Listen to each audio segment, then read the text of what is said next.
This is DrumWise Meets, and I'm here today with Ian Matthews from Kasabian, who is also a part owner of British Drum Company. Hi, Ian. Hello, how are you doing?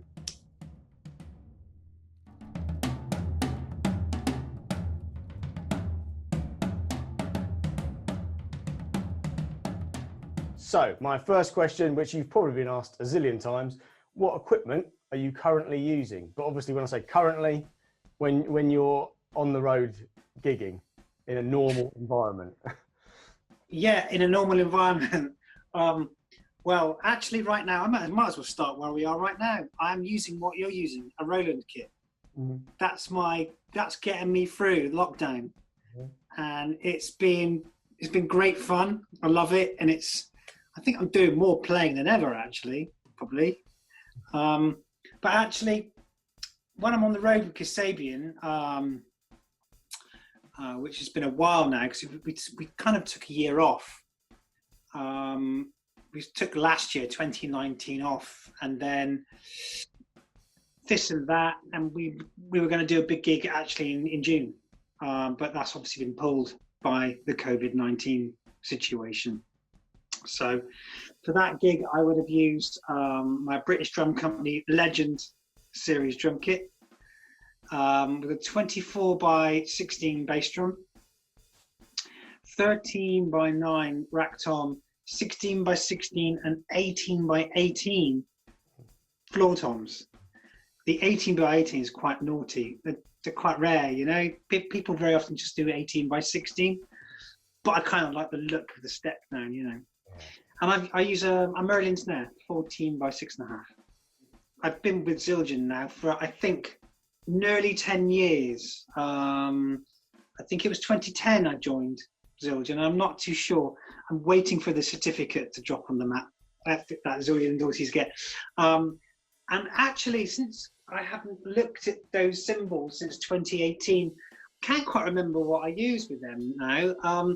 Because it's with the drum kit, which is in London, but pretty sure it's 14-inch new beat hi-hats, which are brilliant. An 18-inch crash on my left. I think it's a K Fin, I think it is. A 22-inch custom, not custom drives, like K custom. Yes, a 22-inch K custom ride cymbal, a 19-inch K crash, maybe like a medium thin, I think, and a 19-inch hybrid K China cymbal, which is one of those which is like shiny around the outside and kind of like machined on in the middle. And I use a Roland SBDX as well on the side for like sort of sounds and stuff. I used to use a second snare. And Serge actually turned around to me and said it'd be more interesting, instead of having a second snare, to have have the pads so we can load up weird sounds on it. So that's what I would have been playing, and I would have also gone out with the new hardware that we just brought out this year, which Russell's working with. But home here, I do lots of jazz gigs and funk and stuff around Bristol and sometimes around London. Recently I've been playing like Ronnie Scott's and Pizza Express. And obviously in London I tend to use the house kits. Yeah, so for my local jazz gigs, funk gigs, bits and pieces, I tend to use my imp kit, which is a little 16-inch bass drum, a little 10-inch rack, a little 13-inch floor tom with legs, and a matching 12-inch snare. And I have been rocking the Yamaha Crosstown hardware in my what's it called, protection racket bag, because it's so light. It's really put the fun back into doing gigs. Right, I've got to drag the kit out of the back of my own car, take it in, you know, up some stairs onto a stage or through a bar, and so yeah, that's been a bit of a lifesaver. So it's a really compact, tight, light drum kit. And then I use very often, like the jazz gigs, I tend to use a Constantinople 22-inch, and I have 21-inch Constantinople with one rivet in it, a pair of 15-inch Ks. Then occasionally I'll put with that maybe a 17-inch Constantinople crash if I want that. But pretty much got everything I want out of those two main rides, really. And then I got a bunch of Zildjian cymbals here that I mix and match for various things. You know, I got a sort of set with like lots of Constantinople crashes and Zildjian, K ride and stuff that I use more for like the more funky stuff, bluesy, rocky stuff that I might end up doing. I'd like to keep playing, you know, and you know, it's not necessarily always about the profit; it's about the playing. You know, actually, I'm going to add something in there because that's a really good point. I think people will be interested in. You know, obviously playing for a really big band, and obviously you say you had a last year off, and then you're talking about these gigs, you know, doing Pizza Express and stuff like that, which is kind of the kind of thing that I would do. So you're very much when you're in a really big band, sometimes you're still in a position where you're doing those smaller venues as well. That's a reality of being a professional musician. I guess so. Yeah. I mean, I don't know how many other drummers in bands in my position where there's not many of us really. I mean, I'm in quite a tight club really. I suppose you've got Matt Helders and you've got Dominic Howard from Muse. I don't know if they do what I kind of do, but I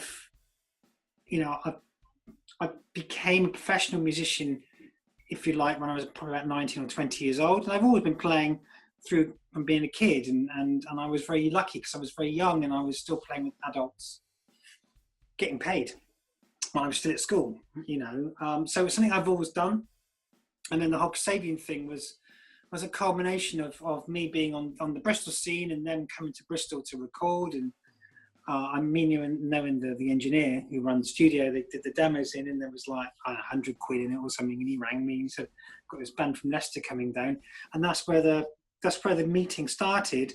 But actually, you know, I was late to the game when it came to being rock star. I was 10 years older than those lads, and I'd already got into this culture of playing and being like multifaceted, doing jazz gigs and rock gigs and projects and hip hop stuff and some theatre stuff, and it's, for me, it's the spice of it all, you know.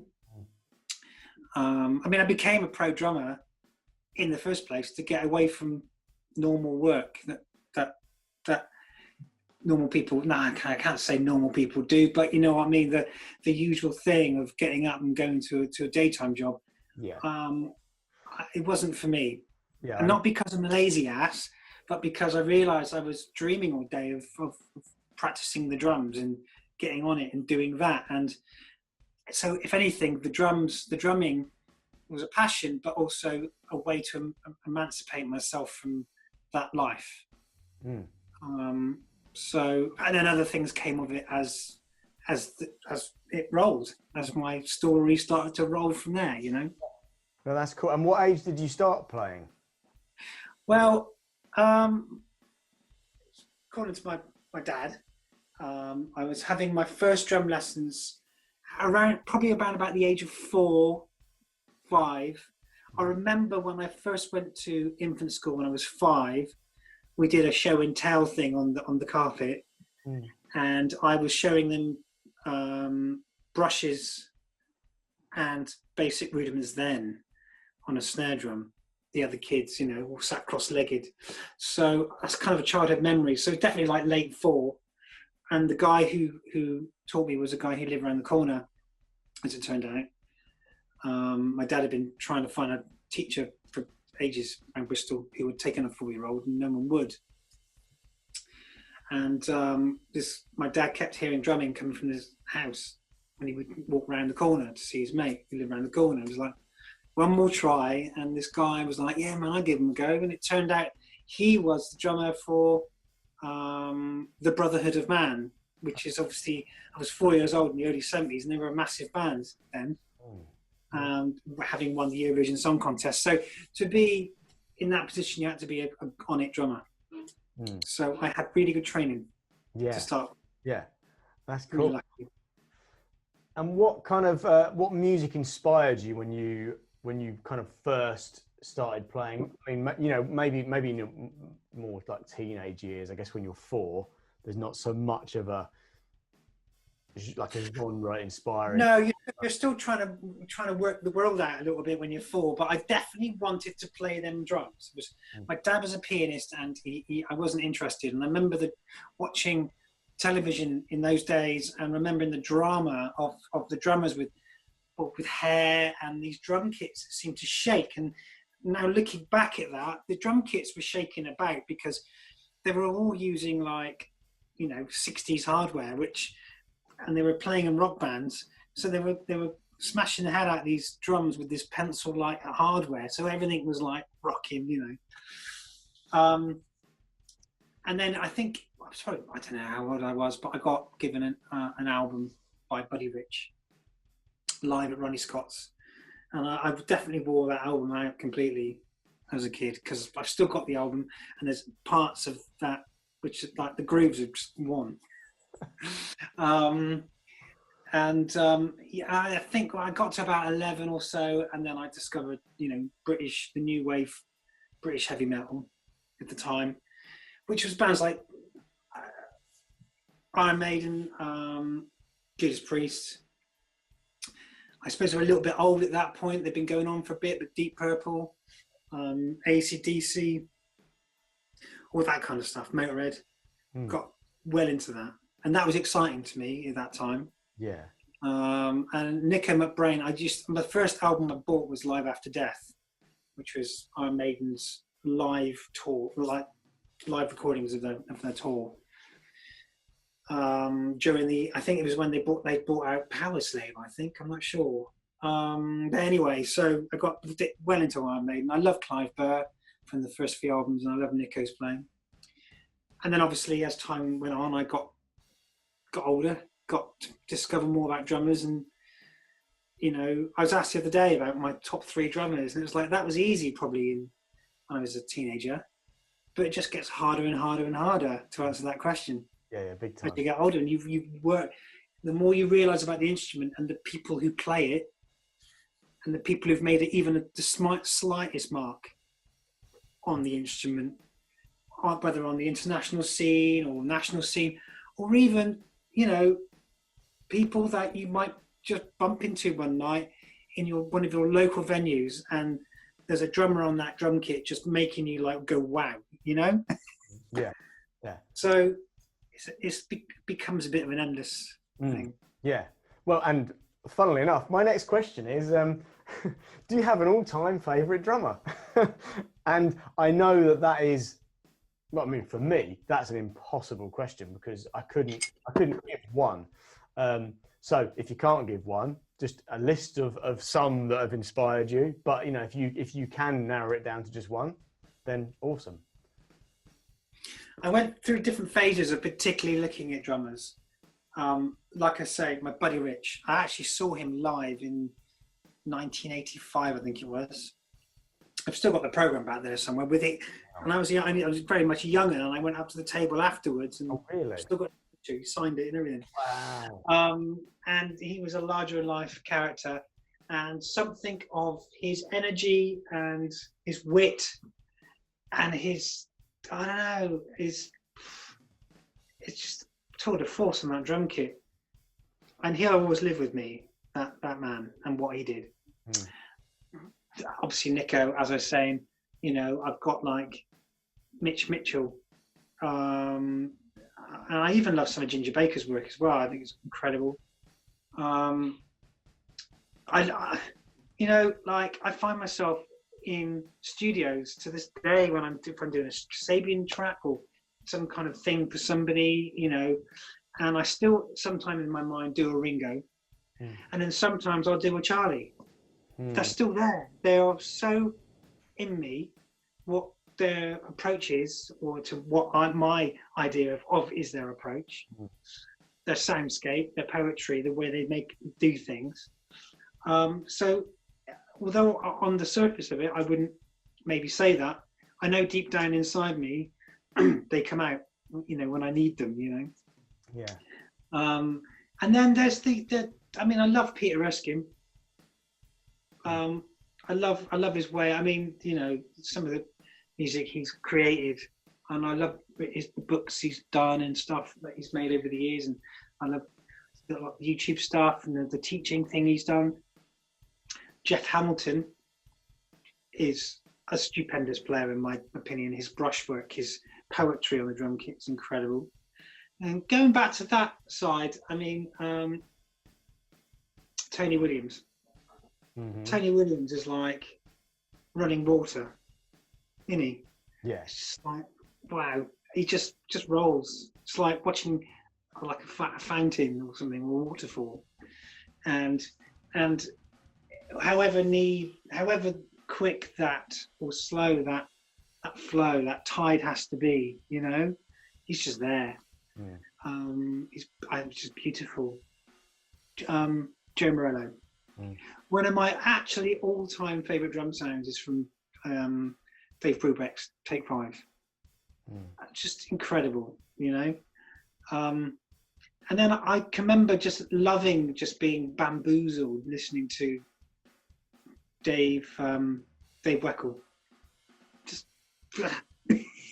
yeah, you know. But yeah, they're musical, but just like some drummers don't. Some of those drummers who have come off of that, I'm not going to mention any names, but they are massive in the world and people love them, and that don't do it for me because there's something missing in there. That's for me. But Dave Weckl has all that, but has that extreme musicianship with it as well. Yeah.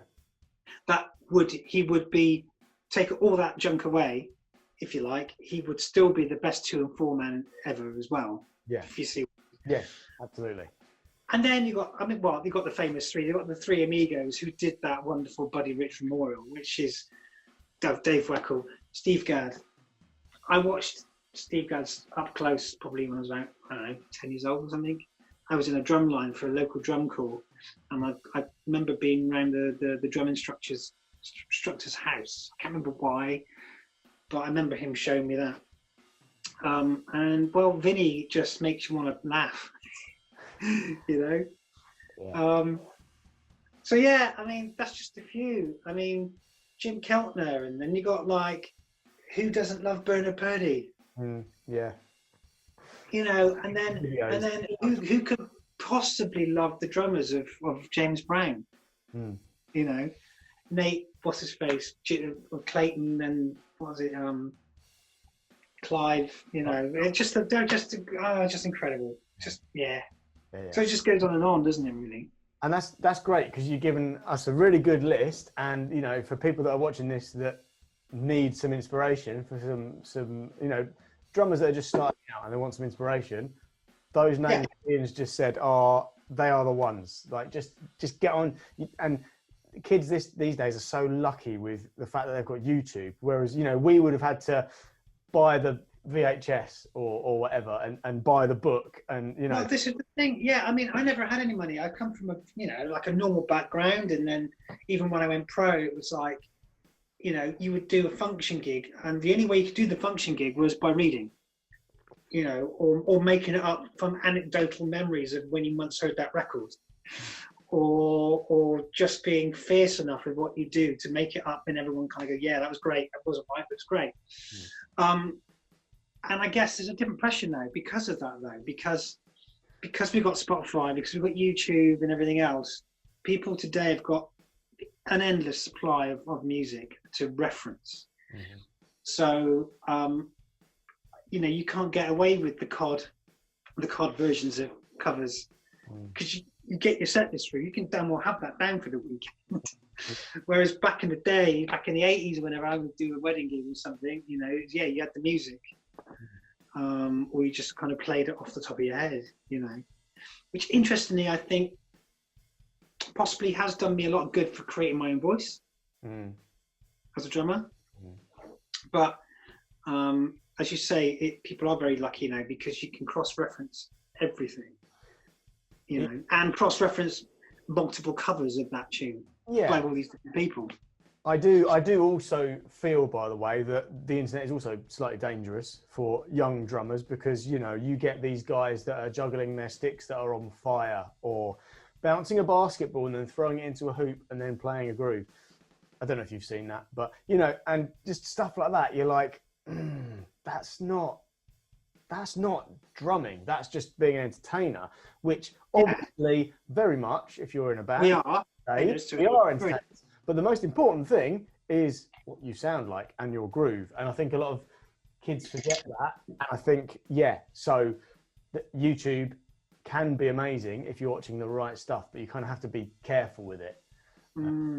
There's certain stuff that is a bit. I mean, I suppose this is the thing. YouTube, watching a video, say on a how to do something, what that video can do is show you what to do, but show you not what not to do whilst you're trying to do it. And I mean, you know, I'm no great conga player, but I try to learn some conga stuff from YouTube, some conga moves to get that kind of thing going. And as much as I could watch the tuition, I knew damn well my technique or my little pops and the things I was trying to do wasn't sinking in. And I didn't have someone to go, no, just that, there it is, you know? And so I find it harder in the long run. You can't really replace having that human contact, that somebody to go, no, just adjust that. You know, you can do that again, you can do that better, you know, to kind of help you produce your sound, help you to produce the material you're trying to achieve, you know? Well, I'm absolutely going to agree with you there. You know, you can't be having an actual drum teacher. And, you know, and I'm not just saying that because I run a drum school, but it is so true.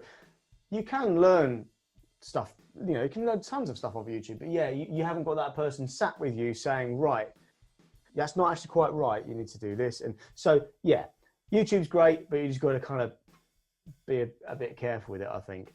And especially, you know, I've had kids before. Let's use your band as an example. I've had kids before that have said, I want to learn this Kasabian track. And they've come in and they've gone, well, I watched this guy play it on YouTube.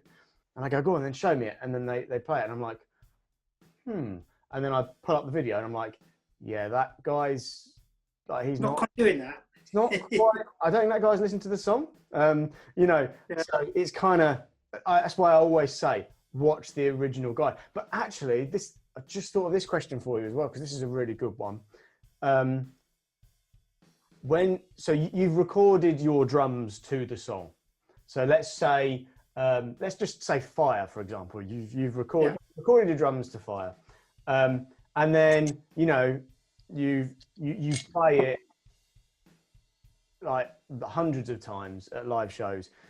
When you're playing that song live, I imagine you're not playing 100% exactly what you did on the record, and you add your own little things here and there.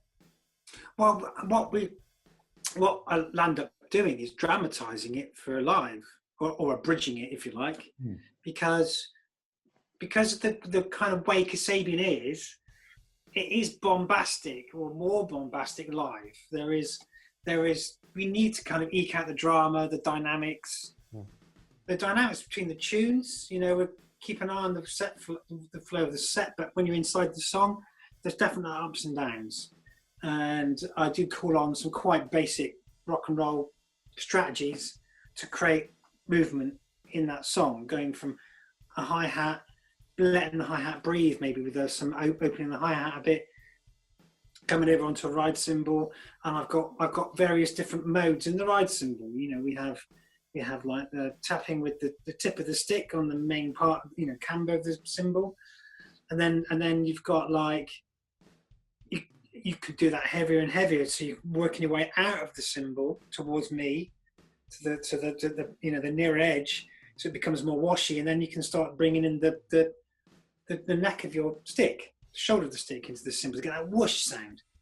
Well, you've got a 22-inch cymbal roaring there, but I've got a 19 here, so for another step up, I can roar on the 19, you know?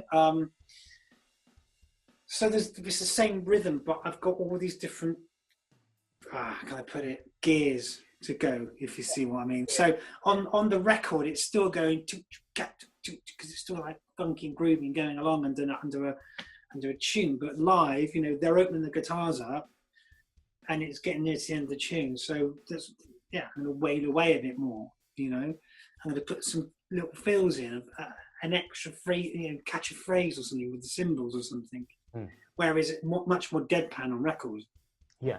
And the Kasabian sound is very much a marriage between me and my live sound and machines. Some of that Serge has always been into, not just having the sound of a band in the room, but having that dancey crossover, dance hip hop crossover, where it's from the drumming point of view, it's man and machine working all the time together. There's very, very few tracks on any of the Kasabian albums where it's just me, and it tends to be the slow tunes anyway. So yes, I'm much more deadpan on record, but live is a bit more excitement. But it's not like it's only flurries and just like mainly dynamic shifts. Yeah, that's cool. It's just a lot of people kind of don't. I think a lot of people get stuck in the way of, right, I'm learning the song, this is it. I've got to play it exactly as in the record.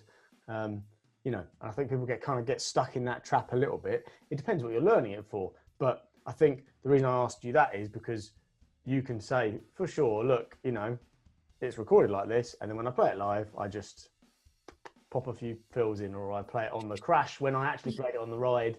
Yeah, I try to open up, let the feel breathe a bit. Yeah, totally. You know? Yeah. So. Excellent. So, going back to something you said earlier, which is something I'm asking everybody. So when you first get a gig with a new artist, no matter how big they are or whatever, how do you learn the songs? So are you like writing them out? Are you transcribing them? Are you given the notation? Are you expected to just go on Spotify and listen to them? Now, obviously, I know it's different for every artist, but kind of how have you done it in the past? Well, as I said earlier, the past has been very different over the span of my career, where it would be anything from sight reading to, you know, if there is a CD or a record of some kind to work off, then do some transcribing, to maybe not just using your spidey skills and just going in and being like just listening, you know. I think I'm lucky because I played a lot of jazz, and I always have. I've always been able to read, so I've done a lot of big band stuff, which is and orchestral stuff, which is very much to the dots. But I've also done a lot of small band jazz, which is literally, here we go, 1, 2, 3, 4, bang, and off you go. So nowadays, when I've done things for various people, when I've been called to come and guest or come and do something, I'll kind of, I rinse out. I'll get a playlist and I'll rinse out the various versions of the tunes that they might play. Like if it's more of a blues gig, I'll get the playlist from them or the tunes, and I'll listen to the tunes they're referring to, and maybe some covers, just to see how other people did it, to kind of make my own little thing up. And if it's originals, then I will rinse it hard.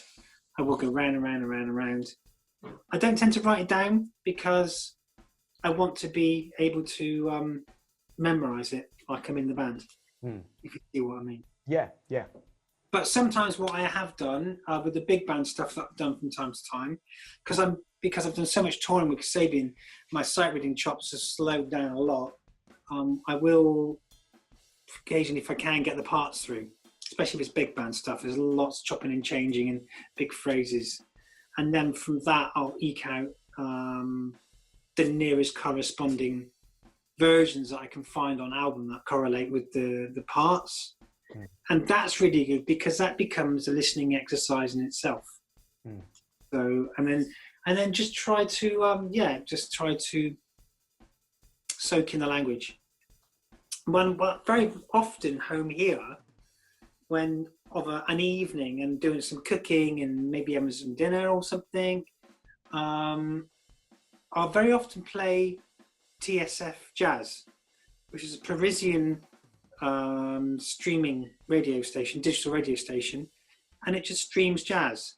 And although I'm not really listening like dead set on jazz or on a drummer or on a artist or on a particular album, it's just good. It just like is end, apart from some adverts every now and again, just ends the tune after tune after tune, and it's beautiful. And all the years I've been listening to it, it's just been always a wonderful playlist. Nothing too weird or, you know. And that's been important for me, just to soak in the language. And when I've gone out doing a jazz gig, the inspiration's dancing around and in there. Have you ever, I'll start that again. Have you ever had anything go wrong on stage that you've had to recover from?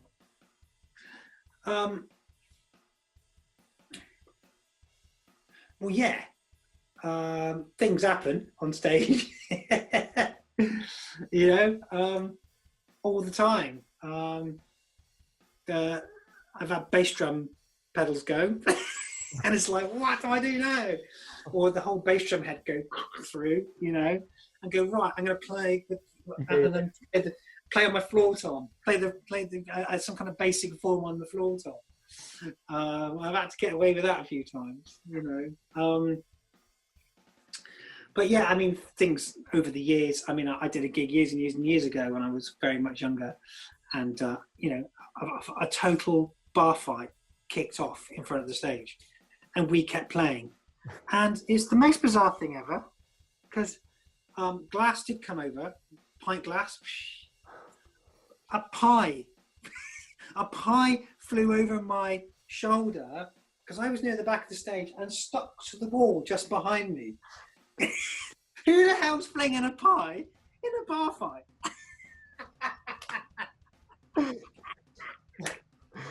But that's Cardiff for you. Do you know what type of pie it was? Some kind of steak and kidney type looking thing. So yeah, I mean, you know, and the band carried on. Brilliant. No tomatoes then? No tomatoes. No rotten tomatoes. Not so far. Excellent. You had to choose when I just had a mouthful of coffee then, didn't you? Tell me that. Just when I had a swig. What are your hobbies away from drumming? I love riding my mountain bike around. I'm not a brilliant mountain biker, but I love riding it. I always have. It gets me out into the fresh air. And I got a nice Santa Cruz mountain bike, full suspension, carbon frame. And I long given up, you know, doing anything hairy on it because I don't want to come off and break these. Oh, yeah. But I really do enjoy it, and I just cruise around. There's where I live, just outside Bristol. There's plenty of trails and things to do with it. Yeah, and I love washing my car. I like doing the lawn. I like cooking. I like doing some cooking. You know, again, I'm not brilliant at cooking, but I just find it's just I just enjoy doing it and sharing food and stuff. So yeah, that's what I do outside of drumming. Quite a lot of drummers have said that. I spoke to Tommy Igo last night, and we got massively distracted by talking about recipes and stuff. Yeah, it's really weird. Yeah, I mean, yeah, I'm into basically cooking in cars. That's kind of my things, you know. Well, yeah, I mean, I like cars too. Cooking, cars, mountain bikes, yeah. Although my car has had to recently transform into a van for gigs, because realistically, because my main gig is it's a touring theatre band, and it's a tribute to Deep Purple and Led Zeppelin. So great. I have to have a gong. And it was very, very hard to get my gong in my car. So I've got a VW Caravelle now. So it's just... brilliant. I used to take a gong out with Kasabian, and then I kind of hit 40, and I thought, when you have like 41, there's two things in life that are a bit you just got to be careful with, and that's gongs and Converse trainers. So I decided to maybe put the gong away. Well, the worst things that ever happened to me, one of the worst things, is my gong wasn't quite on my drum riser properly, and you know, you can imagine, and it was, I've got it on video, and it literally, it's just like it was, I saw it, I hit it, and I went to hit it again, and it was like it was in slow motion. It was just gone. Just like, that is the most embarrassing, like, and then I just went to the cymbals instead. Yeah. My first gong experience, was a pasty gong, Hmm. and it was with the Bristol Schools Orchestra.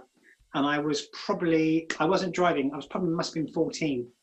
My dad would have taken me along to this wind band, and there was a local Bristol Schools teacher who was taking the percussion section at that point, that particular night. It's just something that's all stuck in my mind, this. And I got gong duty on this particular tune. So, counting like, as you do it was a wind band doing bits, kind of like orchestra sort of thing.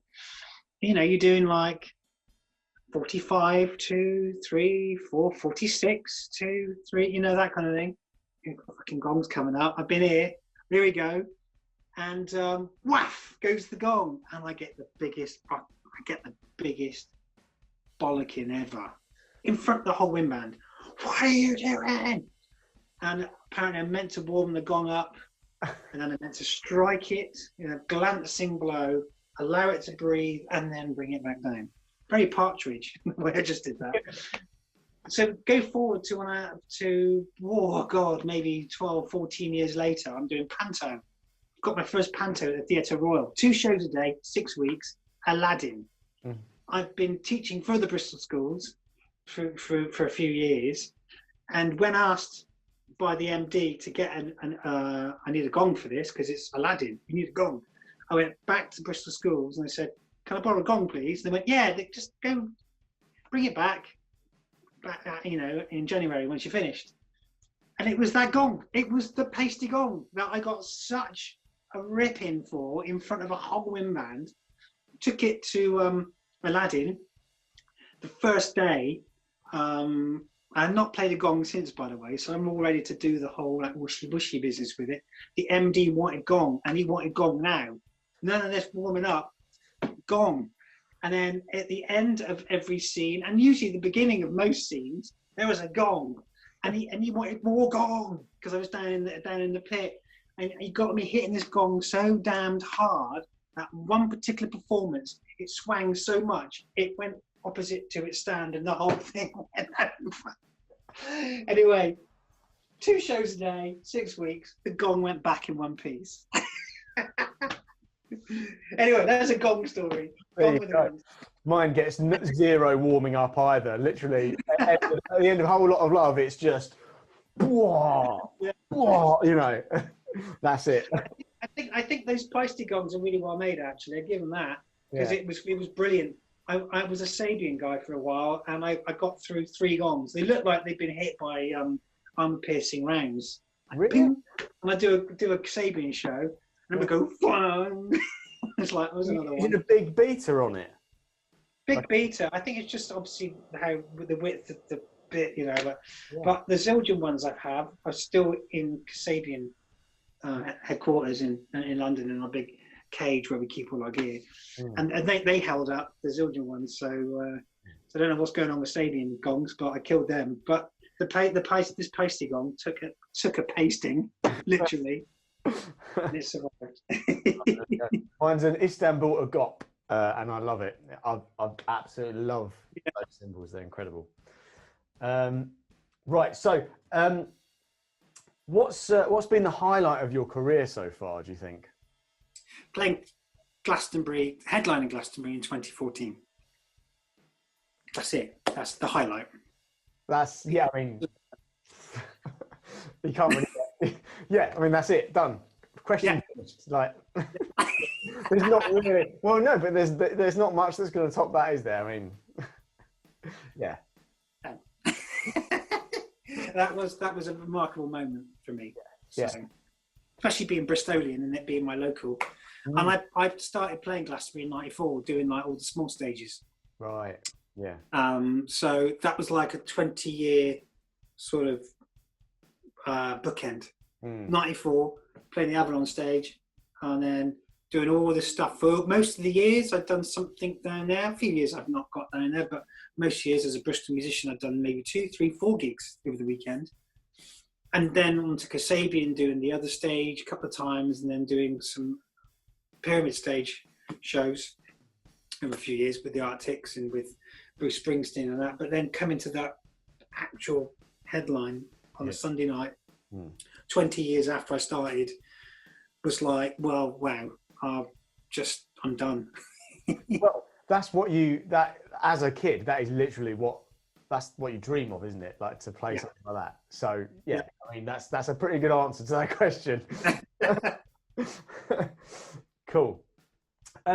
What sort of person do you think you need to be to successfully work in the music industry?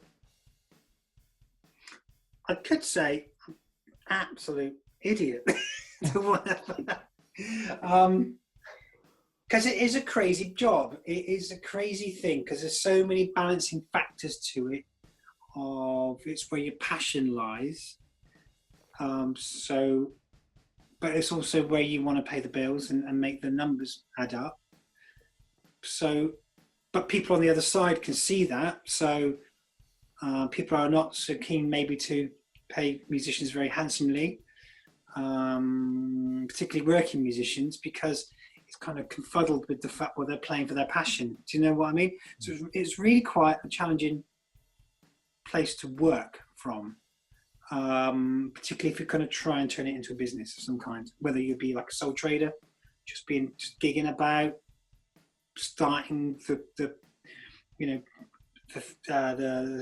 like grassroots of becoming a session player, or getting into a band and trying to do something with that band which isn't just getting signed. I mean, I don't know nowadays what that means anymore, because of the internet and various things. There's been so many changes in the way people broadcast their music to the world and get people to jump on board with them across the world, find their audience, you know? Yeah. But it's a tricky game. You need a lot of resilience. You need to be really nice to work with. There's nothing more important than being nice to work with. Like being pretty much like dependent, on time or early, not always being late, always getting a blooming diary, messed up, always being one who's like down on the situation, moaning, disgruntled, bored, and if you do find these very human emotions coming in, because things aren't going the way you want them to be, or you're not in the place you want to be tonight, or you're not playing with people you really want to be playing with tonight, but whatever happens, you really need to smart through the politics, and you really need to keep an edge on you, which is like lovely and like cool, and push the music out. And that can be harder said than done. But if you can win at that game, then the drumming itself, the chops and the flow and the time and that's also going to come into it as well, whether people would want to book you or not, because whether you can do what they want you to do or not, if you know what I mean. But if you're one of a few guys who can do what they need you to do, and you're the cool guy, then you're going to get the cool, keep yourself looking sharp if you can, and with it, those are the most important things, really. And then the passion side is drum practice and study and get better and better and all that kind of stuff. And you need to do that, I think, is an important part of playing. Even if you're going to play it down and be cool and go, I never practiced. No, of course I don't. No. And then go home and practice loads. Yeah. But be cool. Be the one that they would want to call. Just the same as you're the guy they would want to call and go and have a bite with, really. What's your favourite biscuit?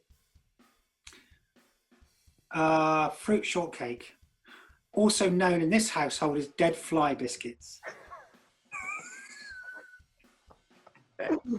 Is that because you said you like to cook? Is that because when you bake them, you put dead flies in them? That's right, yes. Yeah. Yes. I keep lots of spiders, so if they get caught in their web, I pick them out. You heard it here first. Ian Matthews, when he's baking, puts dead flies in his... No, I'm a McVitie fruit shortcake man, basically. I'm well into them. I love them. I start and I have to stop myself. But are you? So the next part of the question is, are you a dunker? Oh yeah, Yeah. I'm an active dunker. When you say an active, the most hilarious thing is that there's a fly or something. I know. It's coming to get me. Go away. It's like, please put me in your biscuit. You're an active dunker. There we go. That's it. Good. That's the first time we've had fruit shortcake. I've done a lot of these now, and we've not had fruit shortcake. Right. Okay. Drummer's choice seems to be a chocolate hobnob at the moment. See, hobnobs. I don't know. I'm not a hobnob man myself. No. I do believe the hobnob was a continuation of, well, the groundwork was laid for the hobnob by the Abbey Crunch. So the Abbey Crunch is meant to have been the best biscuit of all time, apparently. Right. You can check this out on teaandbiscuits.com. Is that actually a thing? It's actually a thing. Oh dear, we had a producer years ago who was right into it, got right deep into the whole biscuit trivia thing. Yeah. But no, but I tell you what I used to be into in my early years, like my early drummers, was custard creams. Oh. Wow, I could bash custard creams hard. Yeah. Loved them. The hobnob thing, interestingly, I did an interview with a guy the other day who said his favourite biscuit was a hobnob, and he went on to talk about the fact that we were hobnobbing. Now, I then thought, that sounds a bit rude, and afterwards I looked it up, and it very much is rude, and I'd already let the interview go out. So, yeah, if you look up hobnobbing, it means to to have a meeting with some couth, posh people. Yeah. But the Urban Dictionary, let's just say you make a hole in the hobnob. Oh, do you? I don't need to say any more, do I? I mean. Okay, and then you hob with you hobnob them with your knob. Yeah. Well, and then you have your partner of choice on the other side of the hobnob. Right. And wow. The hobnob is sort of between the two. Yeah. Right. Okay. Some kind. But what I don't understand is there's not going to be, for some people, there's probably not going to be much hobnob left once you've made a hole in it I mean. That's amazing. No, that's going to be quite a messy affair, that is. I can't see how. I try to get a hole in a hobnob without breaking it in half is a feat in itself. How do you do that? Well, being a cook, you've probably got an apple corer in the house. Or maybe, or I'm thinking more of some kind of doweling tool, whatever it is. Maybe warm it up a little bit, cookie cutter. Yeah, I guess so. How have we got here? Anyway. So, yeah, drums. My last one is, if you could give one bit of advice to up-and-coming drummers, what would that be? Young and up and coming, as in wants to get on it. No, I'd say younger guys, actually, because I've had a few people who want to start playing the drums. Yeah, you must just try and play drums every day, and because you can have a day off here. I mean, I sometimes decide to give myself a weekend off, unless I'm playing, because you can overkill things as well. But even like top sportsmen, snooker players, and concert violinists, they have time off, from being incessant practices.